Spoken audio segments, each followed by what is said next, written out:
1800 hours, Pakistan Standard Time. Assalamu alaikum. This is Radio Pakistan. The news read by Aisha Nayab. First, the headlines. Prime Minister has announced to introduce 4G internet services and Naya housing scheme in Balochistan for the benefit of common people. Addressing the youth in Turbat today, Imran Khan said PTI government is providing unprecedented funding for the development of Balochistan and less developed areas of the country. Speaker National Assembly says regional countries including Afghanistan have shown keen interest to become part of China-Pakistan economic corridor. Pakistan has lodged a strong protest with India over its recent ceasefire violation at Rakhchikri sector along the line of control, in which one civilian embraced martyrdom and 3 wounded. In Indian illegally occupied Jammu and Kashmir, the All Parties Hurriyat Conference has expressed grave concern over subjecting the Hurriyat leaders to the worst kind of political vengeance. In the United States, election officials have termed 2020 White House vote as the most secure in American history. And now the news in detail. Prime Minister Imran Khan has announced to introduce 4G internet services and Naya housing scheme in Balochistan for the benefit of common people. Addressing notables of South Balochistan in Turbat this afternoon, he said young people, especially students of the province, can take maximum benefit from fast internet facilities in the age of information technology. The Prime Minister said under the Naya Pakistan housing scheme, poor people can get loan from designated banks on 5% interest to have their own house. Imran Khan said it is part of his faith that no nation can progress unless it lifts its weaker segments. He said our objective to uplift Balochistan is not only limited to mere announcements of projects. He said current volume of Chinese trade is around $2,000 billion and Pakistan, especially Balochistan, can benefit from this. The Prime Minister said no loan in last 4 months was taken, while domestic market witnessed record sale of cement, iron and automobiles, which showed upward trajectory of country's economy. Earlier addressing the youth in Turbat this afternoon, the Prime Minister Imran Khan said the government is focusing on promotion of education and health sectors in the province as investment in the human capital is vital for national development. He said PTI government is providing unprecedented funds for the development of Balochistan and less developed areas of the country. The Prime Minister said this incumbent government has taken various steps for the development and prosperity of Balochistan in real sense. He urged the students to focus on education and after completion of education, they should come forward and play their pivotal role in progress and prosperity of the province and country. The Prime Minister appreciated the Punjab government for enhancing scholarships for Balochistan students from 135 to 360. He said equal development of all the federating units is essential for a stronger federation.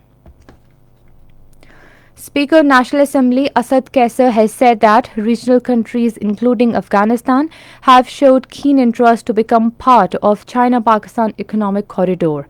Addressing a seminar in Peshawar today, he said CPEC has attracted a number of countries of the region due to its enormous economic and trade benefits. The speaker said CPEC project is a multifaceted project that would change the destiny of people of the region by assuring a new era of development and prosperity. He said Khyber Pakhtunkhwa is located in strategic position that would largely benefit from CPEC. The speaker said the government is committed to promote trade and business relations with neighboring countries including Afghanistan. Minister for National Food Security Syed Fakhr Imam has asked the scientists to adopt advanced biotechnology genomic strategy for rapid yield enhancement of wheat, sugarcane, oil crops and horticulture crops. This he stated during a visit to Green Super Rice Field at National Institute for Genomics and Advanced Biotechnology in Islamabad today. He also stressed the need to develop techniques to improve local animal breeds through genomics-based research. Syed Fakhr Imam appreciated the efforts of scientists for developing green super rice. Special Assistant to the Prime Minister on Youth Affairs Muhammad Usman Dar has said the government is striving to transform the youth into an economic force by extending financial and technical assistance. Talking to President of All Pakistan Business Forum Syed Maz Mahmood in Islamabad today, he said the government has been investing in the youth to capitalize on this immense potential of the country. Usman Dar said under the banner of Kamyab Jawan program, concessionary loans are being provided to young people for supporting their businesses. 2,304 people tested positive for COVID-19 and 37 more died due to the virus infection in the country during the last 24 hours. 321,563 patients stand recovered from the pandemic, and there are now 23,641 active cases in the country. This is Radio Pakistan. Pakistan has launched a strong protest with India over its recent ceasefire violation at Rakhchikri sector along the line of control, in which one civilian embraced martyrdom and 3 wounded. A senior Indian diplomat was summoned to the Foreign Office to register the protest. In a statement, Foreign Office spokesperson Zahid Hafiz Chaudhry said the Indian occupation forces along the line of control and working boundary have been continuously targeting civilian populated areas with artillery fires, heavy caliber mortars and automatic weapons. Condemning the deplorable targeting of innocent civilians by the Indian occupation forces, the spokesperson said India cannot divert attention from the grave human rights situation in the Indian illegally occupied Jammu and Kashmir by raising tensions along the line of control and the working boundary. The Indian side was called upon to respect the 2003 ceasefire understanding, investigate this and other such incidents of deliberate ceasefire violations, and maintain peace along the line of control and working boundaries. In Indian illegally occupied Jammu and Kashmir, the All Parties Hurriyat Conference has deplored that India is subjecting the Kashmiri Hurriyat leaders to the worst kind of political vengeance for their rightful political belief and their just stance on the Kashmir dispute. According to Kashmir Media Service, the APHC spokesman in a statement issued in Srinagar said that the Kashmiri detainees, including Hurriyat leaders and activists, are being subjected to inhuman treatment in various jails of occupied territory and India. He said that these detainees are being denied even basic facilities including hygienic food and medical care to punish them for resisting India's illegal occupation of their homeland. He appealed to the world human rights bodies to take cognizance of the miserable plight of the Kashmiri prisoners and play a role in their release. Pakistan has called on a group of 20 nations to extend suspension of debt payments until coronavirus hit developing countries recovered from economic devastation.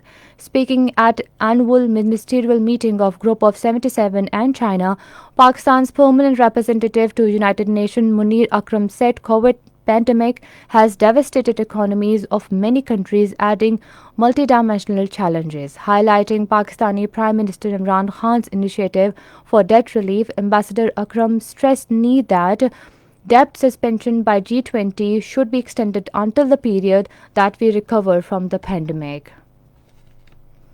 In the United States, the election officials have rejected President Trump's fraud claims, saying that 2020 White House vote was the most secure in American history. A committee announced today there is no evidence that any voting system deleted or lost votes, changed votes, or was in any way compromised. Meanwhile, President-elect Joe Biden cemented his electoral victory by capturing the state of Arizona. This win gives him 290 electoral votes in the state-by-state electoral college that determines the winner. The first playoff for Pakistan Super League will be played between Karachi Wings and Multan Sultans in Karachi tomorrow. Eliminator will be contested between Lahore Qalandars and Peshawar Zalmi. All four matches will be played at the National Stadium, Karachi.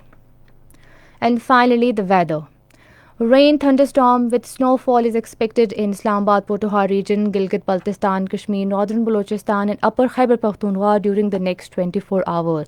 While partly cloudy, rain is expected at a few plain areas of lower Khyber Pakhtunkhwa, central Punjab and Balochistan. And that is the end of the news. For more news and analyses, log on to our website radio.gov.pk and also watch live video streaming of our bulletin on the link facebook.com/Radio Pakistan News Official.